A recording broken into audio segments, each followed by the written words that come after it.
Before we get started reading Beowulf, we need to look at some background information that will help you uh, gain some understanding of what's going on and why things are written in Beowulf the way that they are. So before we get started, I would like for you in your notes, if you would, jot down your responses to these following questions. I would like for you to list a few ideas about the culture of America. So essentially, what do Americans find important in their lives today? Is it money? Is it education? Is it family?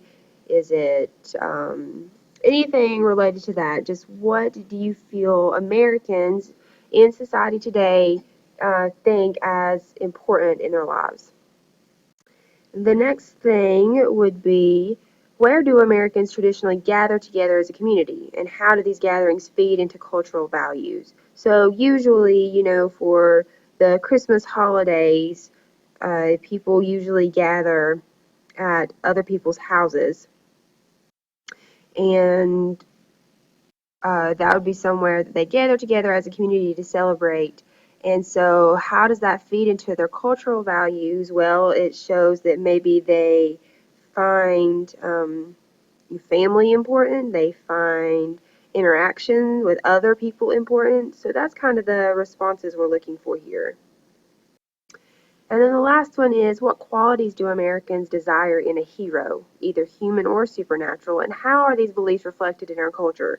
So a couple it's not been too long ago, there were all the movies about the superheroes. You had the Batman movie, Superman movie, the Avengers, Captain America. I mean, those were very popular, so maybe we could have said that um, when that came out, that American culture desired to have a hero who did have those supernatural abilities and who could do those things that those superheroes did.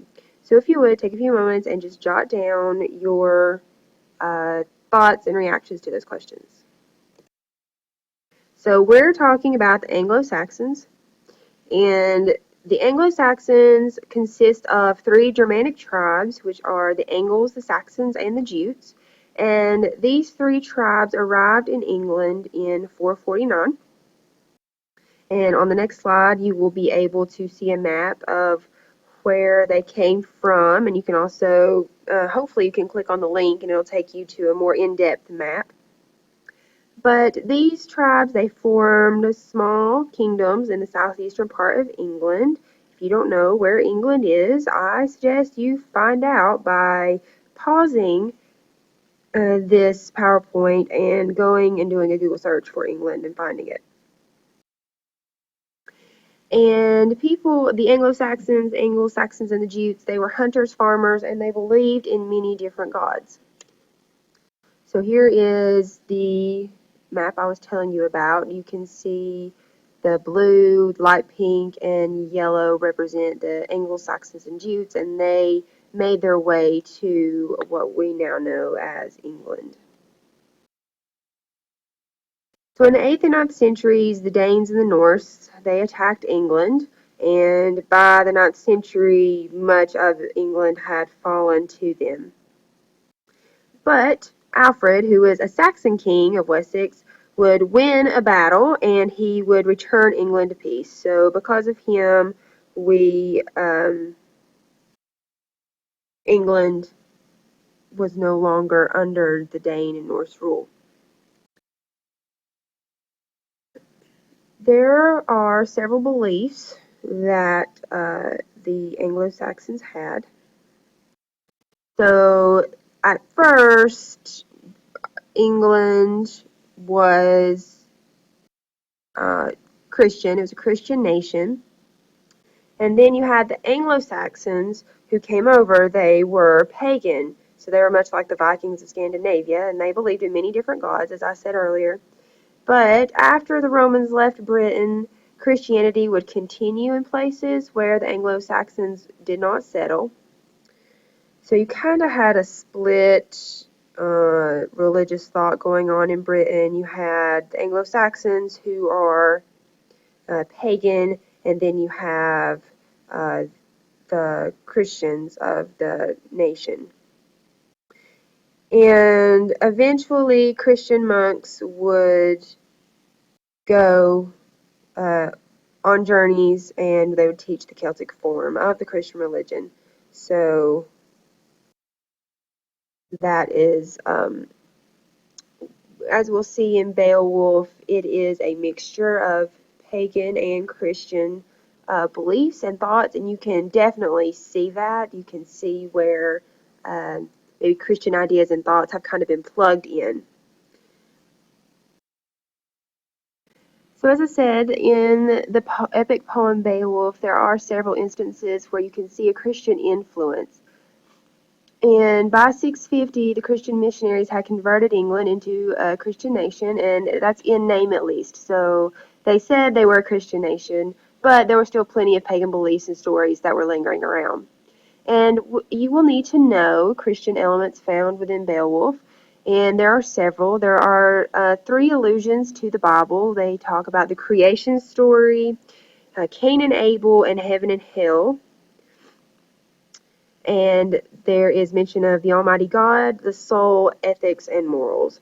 So each of those are mentioned throughout the epic poem of Beowulf. And additionally, because it is a Christian nation in name at least, there is also instances where the pagan beliefs are still in Beowulf. So some pagan beliefs or pagan influences upon the epic poem have to do with Norse mythology and the Norse hero. So some beliefs they had was that death is inevitable, and that's called word.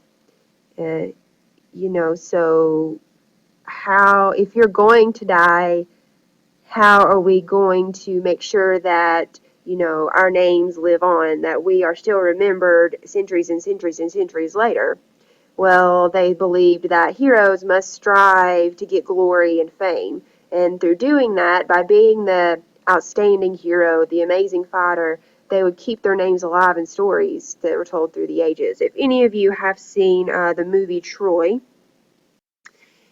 yeah, Achilles, he asks his mom, who is a goddess, I believe, maybe half goddess, what should he do? And she says, if you go to Troy and you fight, your name will live on, but you will die. So that's kind of the same thought we have here. Uh, Also, these warriors, these heroes, they fight in a brutal, uncaring, and treacherous world, and the Norse gods offer no solace. The only aspects the hero can control is his values, attitudes, and behaviors. So that's the only thing he kind of has control over. And then the hero will strive to live in such a way that others will honor him. So a hero during this time is someone who's going to do whatever it takes to get glory and fame, so others will look up to him and honor him. And there are many pagan elements found within Beowulf.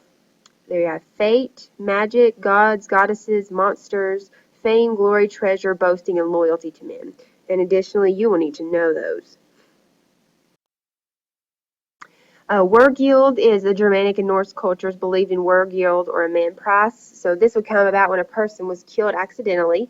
The family of the killer would pay a Wergild to the victim's family. Sometimes the Wergild would be a blood vengeance or payment in the life of another. So essentially, if someone that was in your family was killed accidentally, the person who killed them would have to pay you some sort of price for the life that was taken. Comitatus, this is a system that ruled kings or other rulers and their warriors. So comitatus meant that a king was obliged to provide his warriors with food, drink, weapons, armor, land, and jewels. So essentially this is kind of a give and take relationship between the king and his warrior. The king must take good care of his warriors, and then the warriors, in return for that, they are obliged to fight to the death to defend their king. And this is skill in battle and loyalty. They were principal virtues. So warriors have to be good in battle, and they have to give loyalty to the king. The king is to provide and make sure his warriors are taken care of.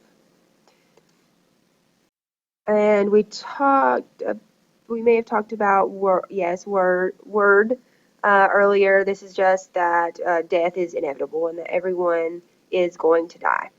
And the only way that we could be immortal was through achieving everlasting fame. The warriors had to do something, the heroes had to do something that was great enough that could be remembered for centuries and centuries afterwards.